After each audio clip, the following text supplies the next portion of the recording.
Hi guys, welcome to Real Food Recovery. We have a interesting topic today, but before we get started, I must say hello to Jamie. Hello, my friend. How is it going? Hello, good to see you. Very interesting topic today.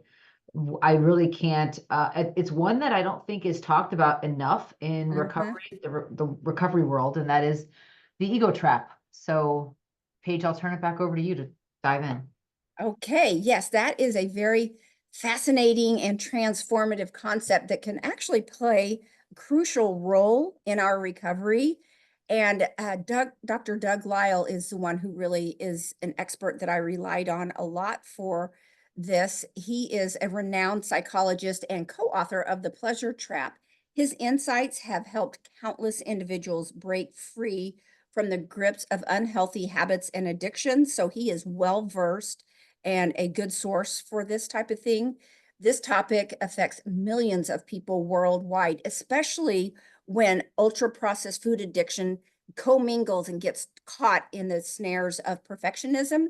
Ultra processed foods are everywhere. They're convenient, they're tasty, and often the easiest option when we're busy or stressed, which is most of us. It's easy to grab and go when you're in a hurry.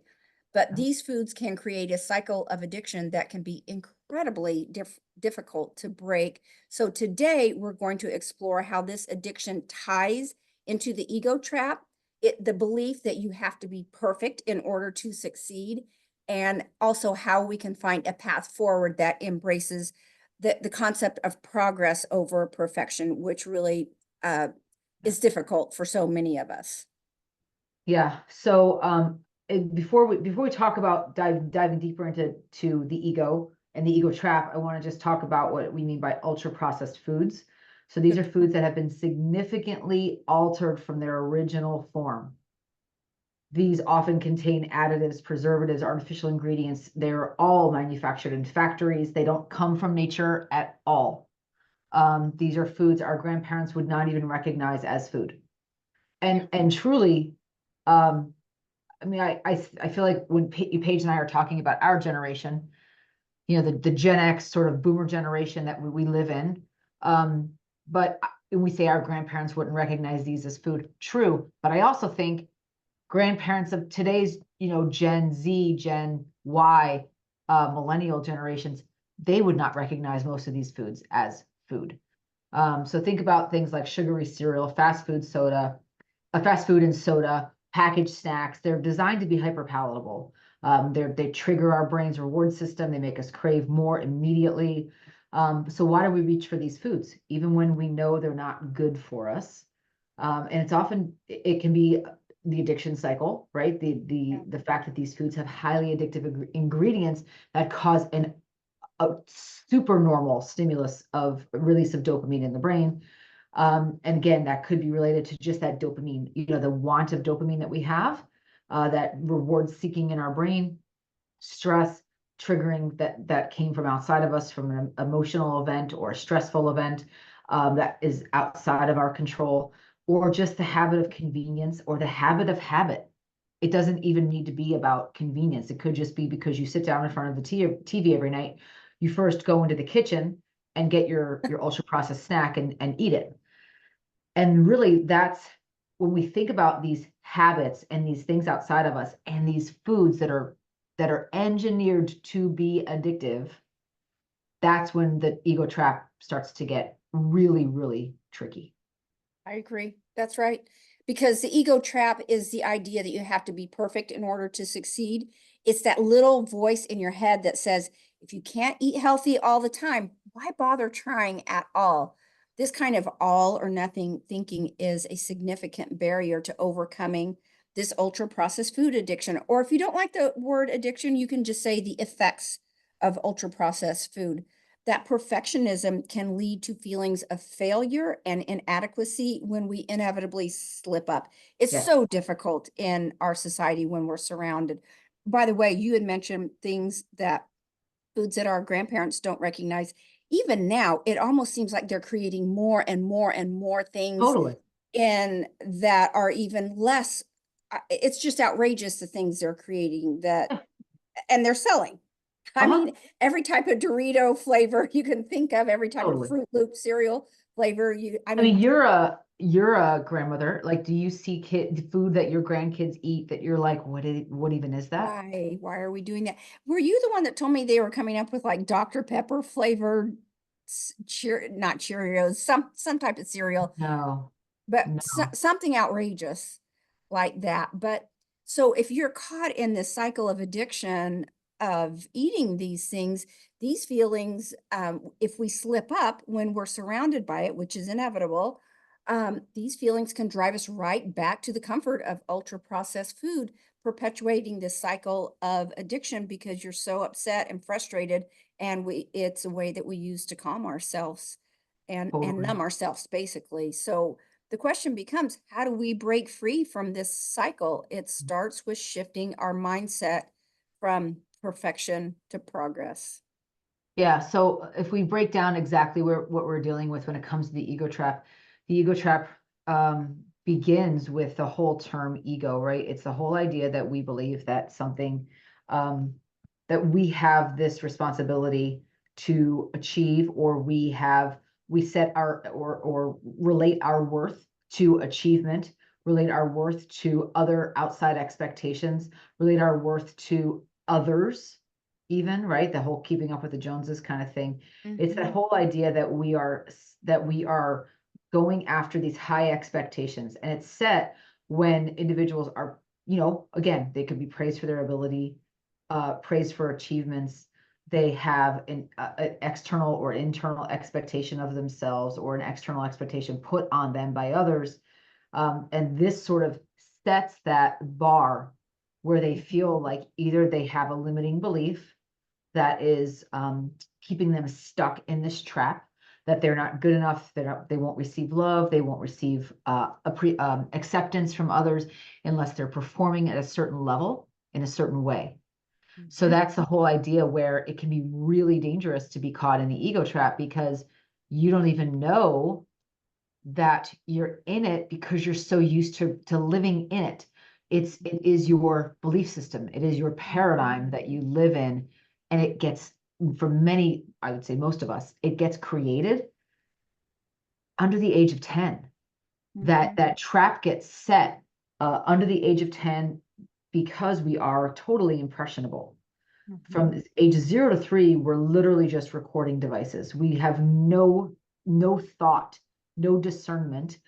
Ages 3.5 to 8, we begin to discern right from wrong, but we still can't vocalize it really. We just know this feels right, this feels wrong, but we don't necessarily know how to vocalize it because we're still being imprinted upon. And that's when these false beliefs get created, these assumptions about the world or people get created, and what we're being told literally gets imprinted on our little psyches Hmm. under 8 years old. So if we get praised for being a good girl or a good boy for doing a certain thing or not doing a certain thing, Yeah. we get into a place where um we cannot feel acceptance, we cannot feel um worthy or good about ourselves unless we're receiving that praise for that thing, or we're being praised for not doing something. So Hmm. it is truly a trap.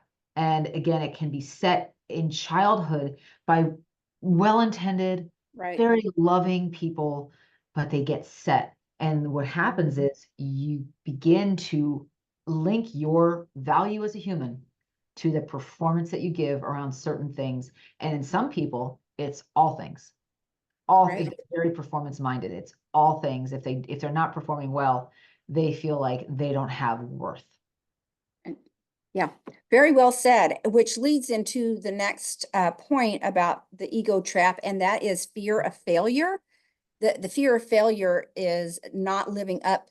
You're so afraid that you're not going to live up to the expectations that Jamie just talked about, that it causes anxiety and avoidance.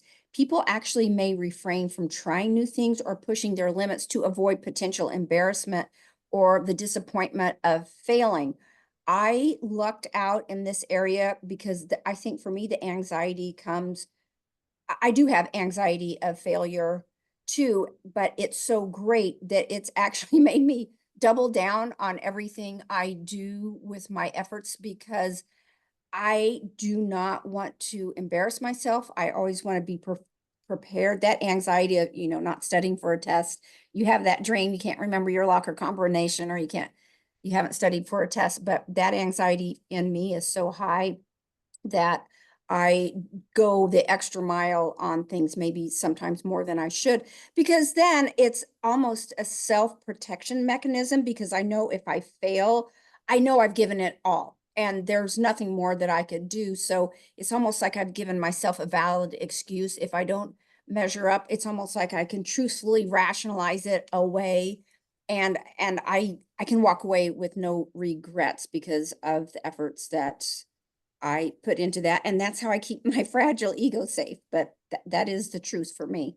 I don't Mhm. know if you want to say anything about that or just talk about that. Um, yeah, my recovery taught me a lot of lessons around fear of failure, and I don't just mean food recovery. I mean all the other work Right.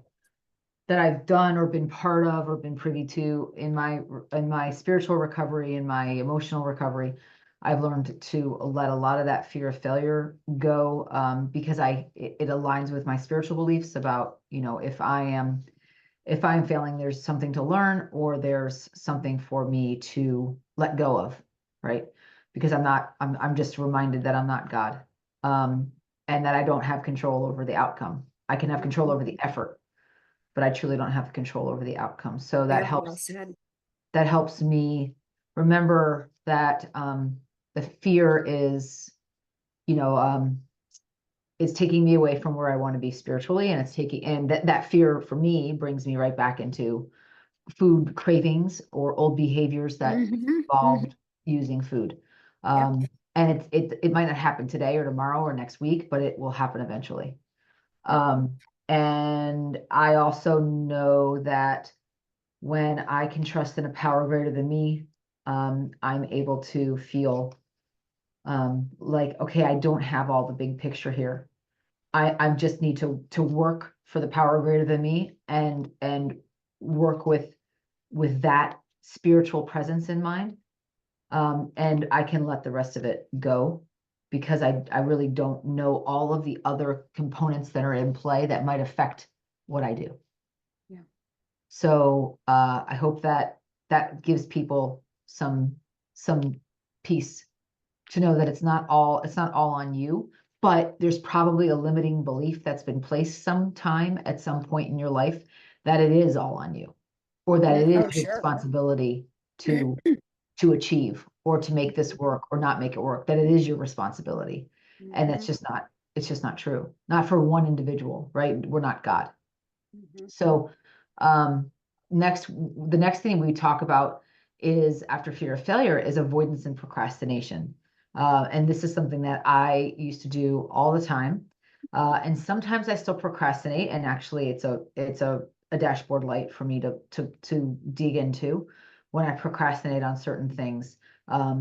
It's usually because I don't want to do them, and that I have, if I really look at that dashboard light and follow it, it's because I have a fear around something. I have a false belief around something. I have, maybe I think it will take more time than I'm expecting, or it feels like it is too much effort for not enough reward. 100 things mhm, can help me procrastinate. And that the reason that we have avoidance or procrastination behaviors is because we're trying to protect our egos.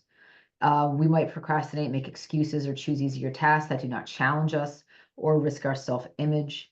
And it's because our self-worth is tied to external validation. So any criticism or lack of recognition can lead to a lot of emotional distress for us. And if they, if we don't meet expectations from outside of us, this can hurt our self-esteem. And again, this is all related to that ego.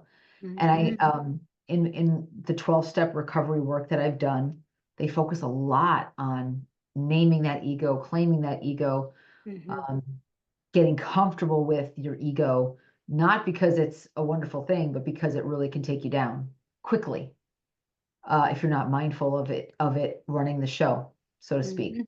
Ego is self-will, ego is edging God out. Yeah.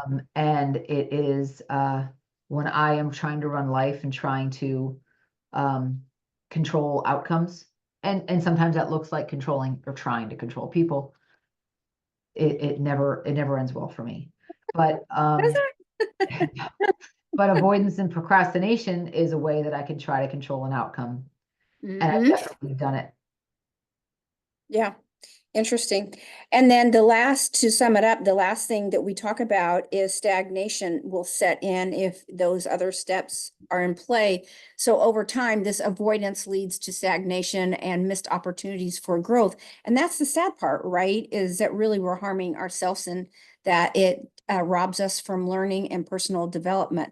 I can really see how this can happen. I know if I want something to go away subconsciously, maybe not always subconsciously, but kind of subconsciously, I just try to avoid it in hopes that I forget about it. So it, in a backwards way, is trying to protect me, I think, instead of just manning up and taking care of it. Oh So, yeah, I've done that before, for sure. mm-hmm, So mm-hmm, since this journey is about progress, not perfection, we thought it'd be a good idea to discuss potential stumbling blocks that we face, especially in a society where we no longer have to hunt and gather food, and mm-hmm, pleasure, fortunately or unfortunately, is available at the touch of a button, and literally at the tip of mm-hmm, our fingers. It's egotistical to think we can live a perfectly abstinent life while surrounded by temptations. And I don't mean just abstinence in food, right? I mean abstinence of media consumption, of food processed and ultra processed food consumption, an abstinence of being influenced by all of the ways of the world that we live in, abstinence from environmental toxin exposure, even like there's just it's foolish and probably a waste of a lot of energy to think that we can like sort of live this perfectionistic life. And this black and white thinking can really come back to hurt us, because when we think it has to be all or nothing, otherwise I don't succeed, that is the ego trap. You mm-hmm, are living in black and white thinking, living in all or nothing life, if I don't do it, I fail. But if I do it a little bit, I still fail. Right. mm-hmm, That really is not only a trap because it can keep people stuck, yes, but it really is a miserable existence. Like right. internally, Yeah. emotionally, intellectually, it's a miserable existence. Mm-hmm. So how do we exist peacefully when we don't have control over every factor? I mean, That's recovery 101. yeah, so true. And recovery is about living in this temptation-filled society while swimming upstream. And we think about how does compassion, how can that be our ally when we face sidesteps in our journey? Because ultimately, we are going to have sidesteps. We are not going to be perfect. Recovery is not linear. It isn't. I would, if anybody out there has had just a straight line experience in recovery, please let us know. We want to interview you. But if you think of it this way, if we lived in a sterile environment, we would never be exposed to germs and never have the flu or the common cold. Since those that are listening mainly consist of those that suffer from the effects of processed food, we have come to understand that food addiction is the hardest of all to break because we still have to eat. Yeah. That's the problem with the ultra processed food. So we have to start implementing skills that will allow us to reach this place of calm in our brain. And if we can train our ego to be on our side, then that is a tremendous help. Jamie was just alluding to that, but I Yeah. so agree with that. Yes, for sure. Dr. Doug Lyle describes the psychological phenomenon as a trap, and I don't disagree. It's a good way to describe it because really it hinders our progress and it keeps us stuck in unhealthy patterns, unhealthy beliefs, false beliefs. It ensnares us when we set ourselves up with unrealistic expectations or allowing these false beliefs to control us. It leads to feelings of failure or discouragement. And again, that this is something that happens for a lot of folks where they don't even try. Mm-hmm. They just assume they're going to fail, so they don't even try. Mm-hmm. The psychological pitfall really makes us live in avoidance out of fear or just Mm-hmm. resignation, Mm-hmm. out of discouragement. And it can become an everyday challenge for those of us recovering from an addiction to ultra processed foods. So because again, if you think about the ego trap, or to the ego, the behavior of the ego in general, when we know when we eat processed and ultra processed foods, and we live in a toxic, environmentally toxic environment, you know, that we live in, right? The world is more and more toxic everywhere we turn. Yeah. So we're fighting inflammation, and we're fighting systemic inflammation, not just, oh, you know, a little bit of inflammation. It's systemic. And when it's systemic in your entire body, your brain is inflamed, your joints are inflamed, your organs are inflamed, your system cannot function the way it needs to, even just a little bit. And that can cause you to get into a very bad place of having a sort of circular realm of thought where you can't get out of it. Yeah. So it's actually very dangerous of a trap, because it's perpetuated by the environments we live in and the food that we're consuming. Yeah. This um, stinking thinking, black and white thinking, amygdala-based, fear-based thinking is perpetuated and I would think worsened by the foods that we eat and the inflammation that all of us are walking around with from the foods that we're eating Mm-hmm. and the Oh. environments we're living in. Even if we're eating clean, the environments we're living in aren't clean. Mm-hmm. So it is just interesting, right? Not to mention the social pressure from we have around us, right? Friends and family, social media, Ugh, these sort of highlight reels of life that people are putting out there. They're not real, but people think they are. They the assume, reels are not real. yeah, they assume that they see a snapshot of a person that must be their everyday life, and that's just not true. And the whole idea of this desire to look perfect at all times. So Mm-hmm. often you might see influencers with these enviable bodies while eating processed foods. And the thing that makes me insane is when there's some, you know, 20, 30 something showing a ridiculously, offensively decadent processed food filled recipe. They're showing them making the recipe. And Mm-hmm. this recipe is filled with crap on top of more crap. And it's like no food, human body cannot recognize any of these ingredients as food, right? And you watch this reel of Right. this 20 something influencer making this food. They're wearing Mm-hmm. like a bikini while they're making 3,000 calories per bite Yeah. item, and they're like, oh, it's so good. And I'm like, Yeah. that's not real. But the scary Mm-hmm. thing is, you know, you might have some mom who doesn't know she has an addiction, or doesn't know that her body responds in these ways, and that there's no way she will ever have that kind of physique or that kind of metabolism, because she's literally stuck in the cycle of addictive foods. And she's watching that, seeing this woman who might be her age, Mm-hmm. in a bikini, eating some chemically laden crap food, Mm-hmm. and think, oh, I can do that too. And Right. the reality is you can't. So it's not even just envy, it's dangerous. What I Oh, feel like yeah. a lot of these influencers are doing, it's dangerous. Yeah. I don't know if you've ever seen that funny clip of, young moms are a lot of time on, I'll just pick on Instagram to just try Mhm. and get mom ideas and things like that. And there's a picture of this little baby that's happy and clean and in its high chair and smiling. And then that's just one little clip of the baby's face. And then you zoom out and the kitchen is just like a tornado had gone through. And that's the That's funny. reality when you zoom out and look at the bigger Right. picture. It's just nobody has this perfect little clean baby happy all the time sitting in its high chair. And so, yeah, that the social media can really put a lot of pressure on people to look a certain way, eat a certain way, act a certain way, make Totally. you feel financially like you have to keep up. I mean, all social media can really, really exacerbate the ego trap. So let's get back to talking about that. So imagine you've decided to make a change. You've committed to eating healthier, exercising more, and overall living a better life.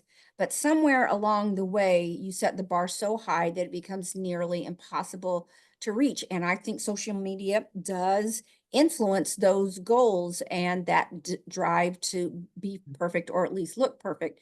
So Mhm. maybe you've told yourself you'll never eat another processed food again, or that you'll work out every single day for an hour. These lofty goals, while well intentioned, really is what sets us up for failure. Yeah.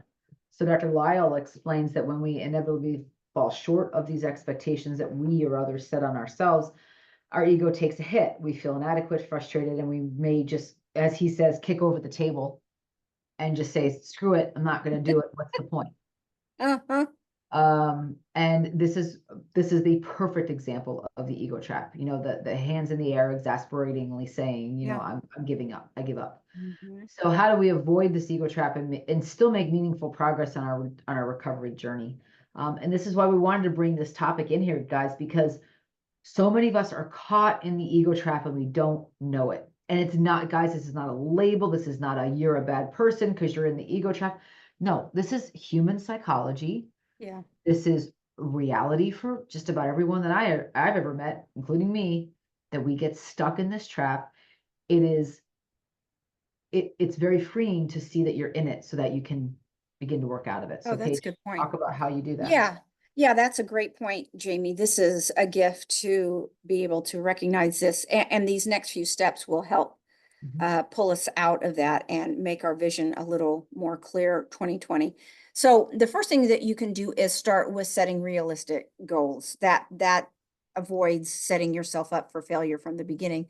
To start with small achievable steps, instead of swearing off all processed foods, you might begin by reducing your intake gradually. Yeah, Everyone has their own system.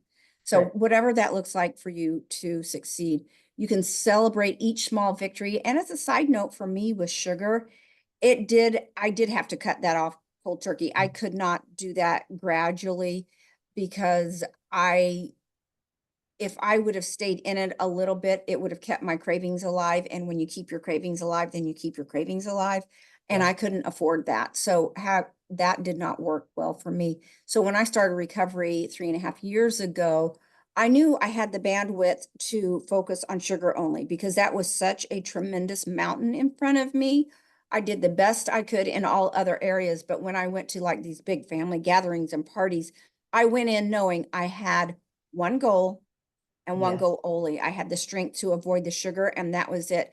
That was so hard in and of itself that that took everything I had. And if I got out of there clean from dessert, I felt like I was an Olympic champion, gold medal wearer. But that was what was realistic for me then. And so I knew how to appropriately set my goals for where I was developmentally Mhm. in my recovery journey. And that was the beginning.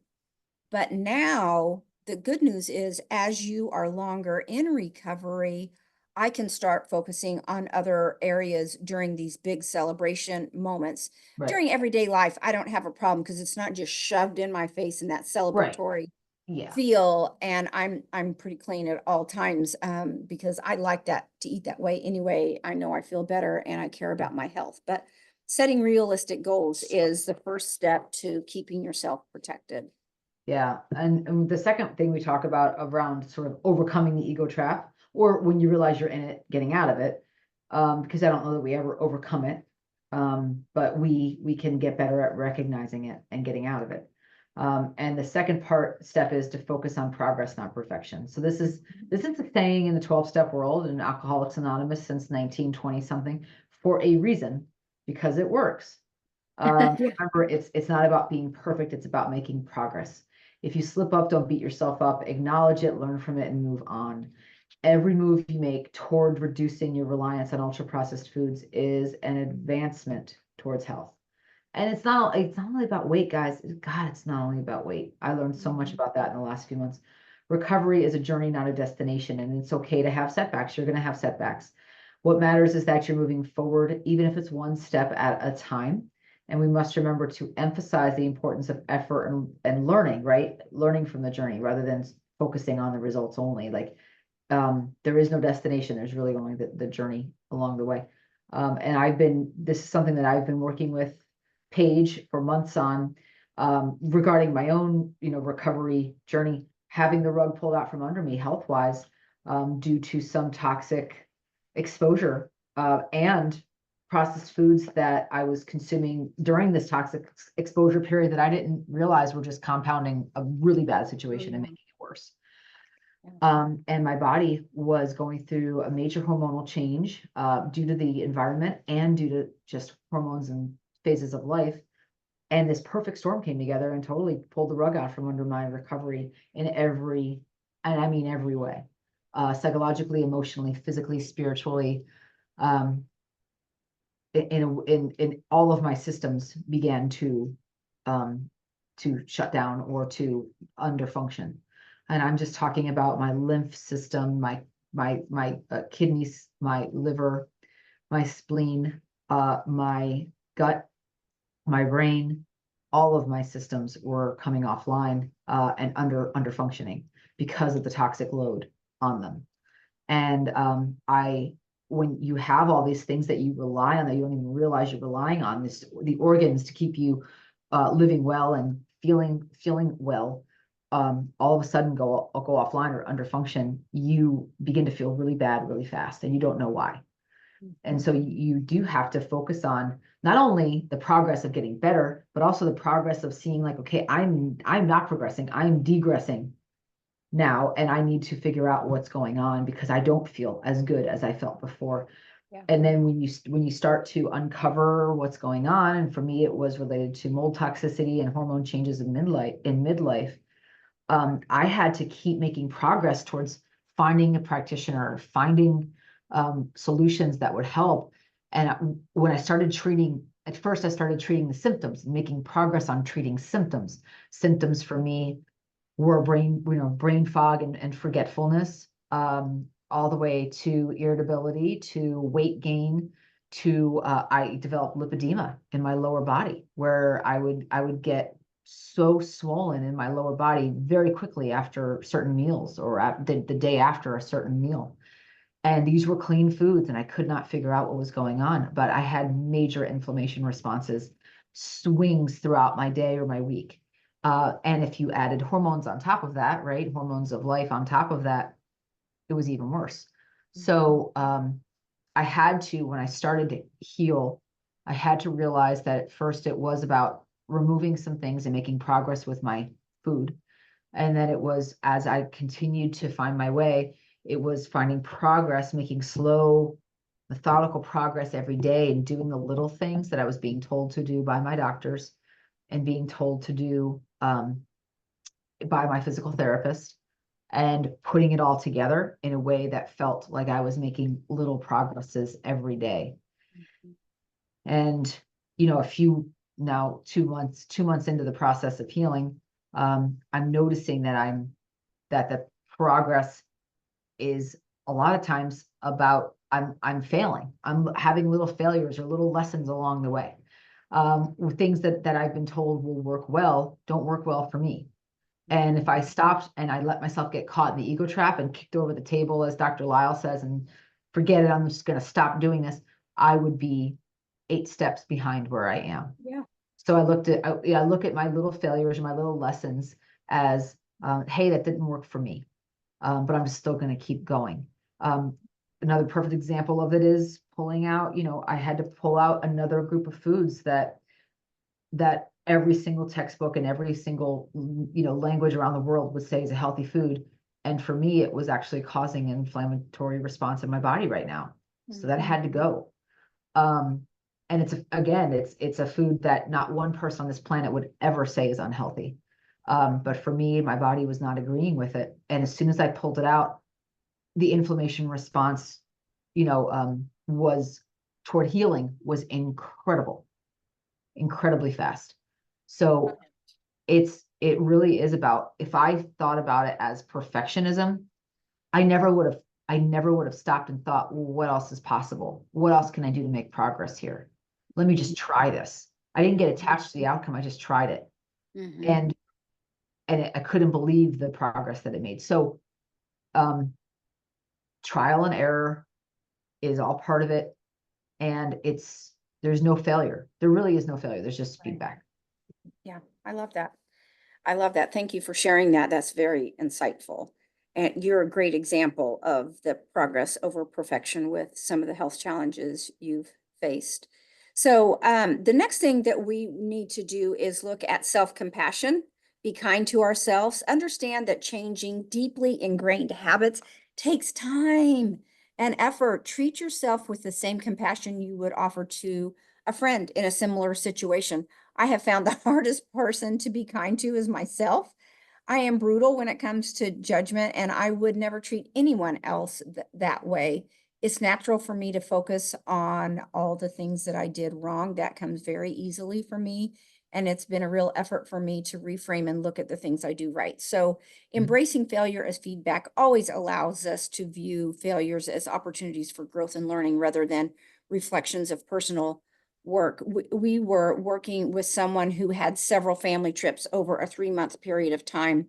And at the end of that time, they happened to hop on the scale. They thought they had really lost some weight during this time. And unfortunately, when they got on the scale, they found out they had actually not lost any weight. They were the same.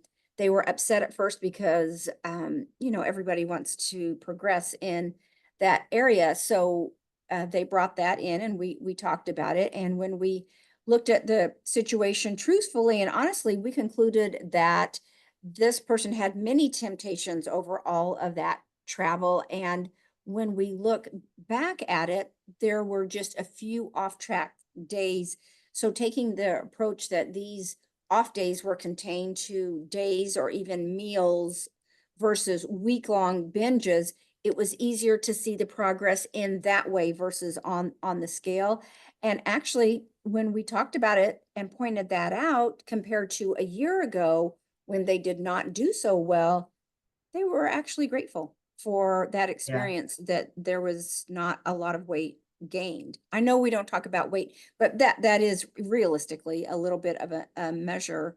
Mhm. And it was a good conversation to be, you need to be willing to take an honest look at it and not always just be hard on yourself and be willing Right. to pull out the And positives. that's a non-scale victory, right? There's so many, we talk Right. about this, and it's a recovery term in the food recovery world about NSVs, non-scale victories, and those are real. And they can, Mhm. they can keep you motivated, um, and really be eye-opening in good ways. Mhm. Mhm. So the next one is to seek support. Another key aspect is really about building a support system, surrounding yourself with people who understand your struggles, or even if they haven't lived them themselves, they can have compassion for you, and they offer encouragement. Whether it could be friends, it could be family, it could be a support group, it could be people that you just meet for the first time, but you're in a shared environment, like a recovery group or a recovery meeting, or a spiritual or church-based event, something where you have a lot of people with a lot of compassion around you. It really can make a huge difference when you share your journey with others. And that's something that, not only the reason that we built Real Food Recovery and we decided to launch the community, because we were just the podcast at first. We knew the importance of support, and a little selfishly for Paige and I, it was also because we wanted to keep um, our support network going, right? We wanted to make sure that we had a support network around us that we could talk to, and talk and learn from. Mhm. But when I think about seeking support, it's not just in a recovery community. It could also be in assembling your team, right? Your team around you. I think about that in my own, health issues the last few months.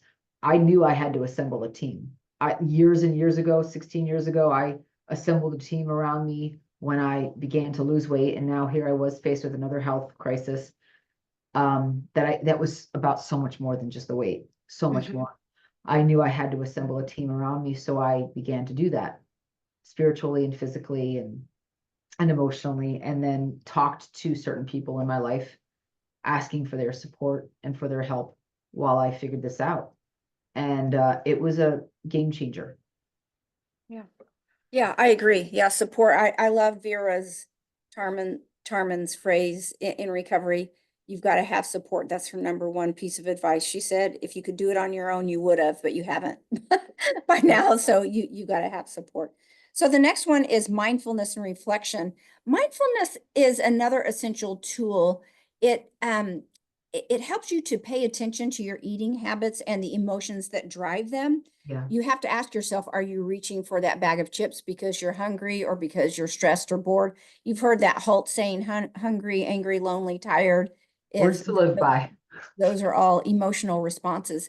So Mhm. recognizing these triggers can help you make more conscious choices, taking time to reflect on your progress and challenges, practicing mindfulness to stay present and grounded. This can help you stay connected to your goals and recognize the signs of the ego trap. So that's the key right there, is that what we're looking for is to figure out the signs so we can be more quickly dialed in to recognize what's going on when it starts to happen. It is often said that no one has ever had a binge when they are calm. As we have mentioned, a calm brain does not crave. One of my biggest triggers is driving in the car long distance. When we went to Colorado my first year in recovery, I was crawling out of my skin for those 8 hours with just this irrational hunger and cravings. It was my first time to try and go on vacation sugar free. So I already had some underlying anxiety. And of course, my ADD does not help either, making me just strapped down, sitting still in a car. So it took every ounce of my power to stay out of this sugar on that first vacation. But I can see now that I've made 4 or 5 more trips since then, that I've learned to manage the car ride much better. I'm so much more calm. And since I didn't give up, I have now, like Jamie was talking about, I found different methods to solve my problem with a series of edits. So now my anxiety is much less. So the only thing I'm binging on is Netflix, latest murder mystery, or a podcast I've been dying to listen to, or an audiobook. I really did a reframing of, wow, this is a great opportunity to have 8 hours to myself to do these other things that I've been wanting to do. What can I do to fill my time that's more enjoyable, that I keep my mind busy? And before you know it, I have the Kansas prairie in my rear view mirror and the mountains in my windshield. I've worked very hard at getting comfortable with being uncomfortable. I'm certainly not perfect at that, but it really helps me to stay calm. I just got back from Colorado a couple days ago, and the car ride home was, well, there was filled with Zoom calls and working on some writing and a little bit of Netflix, but I tried to make that 8 hours as close to a regular work day as possible, and the time really flew Yep, by does. when I can keep my mind busy. It's like, oh wow, we're already here. That's crazy. My husband may feel differently since he's the driver, but I have to stop and ask myself, why is that so important to me? Because in the past, when I would get home from a trip, I would be wound so tight from the anxiety of having to sit still that I would binge the minute I walked through the door. I was just so flooded with relief that I just had to calm myself some way. But now I can go about my business of putting the suitcases away and restoring order. And then everything is ready and in place to start fresh the next day. And I just feel so happy inside when I can walk in, not having like eaten my way over 500 miles. Mhm. It is important to recognize that the ego trap is not about avoiding ambition or settling for mediocrity, right? So it's Mhm. really not about avoiding, right? Avoiding the work. It's about Mhm. setting yourself up for success by creating a sustainable and realistic path towards your goals. It's not saying forget my goals.